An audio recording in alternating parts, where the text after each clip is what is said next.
permet d'intervenir aujourd'hui au sujet de ce rapport portant sur l'attribution de subventions au CCAS et à des associations de solidarité et de lutte contre l'exclusion dans le cadre du contrat territorial d'accueil et d'intégration 2024. Nous sommes ici pour délibérer sur un engagement financier conséquent à hauteur de 487 000 € en faveur de l'accueil et de l'intégration de personnes étrangères installées sur notre territoire. En premier lieu, permettez-moi de rappeler le contexte budgétaire national dans lequel nous évoluons. La France fait face à des défis économiques de plus en plus complexes. La dette publique explose, les déficits se creusent et les ménages français, y compris une grande partie des Marseillais, peinent à joindre les deux bouts. À Marseille, oui, la précarité gagne du terrain. Les infrastructures publiques sont saturées et nos services sociaux sont débordés.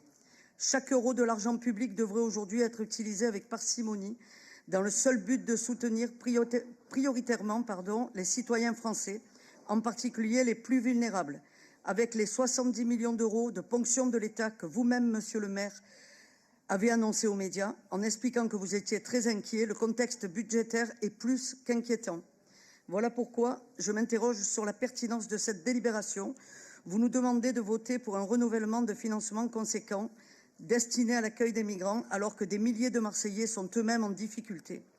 Je note que ce programme mobilise un engagement financier de la ville pour soutenir, entre autres, la création de nouveaux postes de références sociaux dédiés spécifiquement à l'accompagnement des réfugiés. Cette somme est complétée par de subventions aux associations pour un montant de plusieurs centaines de milliers d'euros. Ce n'est pas l'action de ces associations qui, sûrement, ont de bonnes intentions, mais même si certaines d'entre elles sont malheureusement parfois politisées. C'est bien la décision de mobiliser l'argent du contribuable marseillais. Je pose donc la question, est-il légitime de continuer à prioriser ces dépenses dans une ville où tant de Français vivent sous le seuil de la pauvreté? Nous devrions, pas d'abord nous concentrer nos ressources sur les Marseillais en difficulté, sur les familles qui peinent à se loger ou à accéder à des soins ou à scolariser correctement leurs enfants. Ensuite, je m'inquiète de ce modèle de société que vous proposez. En faisant de Marseille le premier port d'accueil des migrants, vous avez fait le choix d'une politique pavée de bonnes intentions, mais qui en réalité met mal à l'aise la cohésion sociale de notre ville. Il est illusoire de penser que nous pouvons indéfiniment accueillir les populations nouvelles sans risquer de déstabiliser nos équilibres locaux. La réalité, c'est que nous voyons monter l'insécurité, des tensions dans tous les quartiers de Marseille, une pression sur nos services publics, une explosion des demandes d'aide sociale, alors que même les ressources ne sont pas extensibles à l'infini.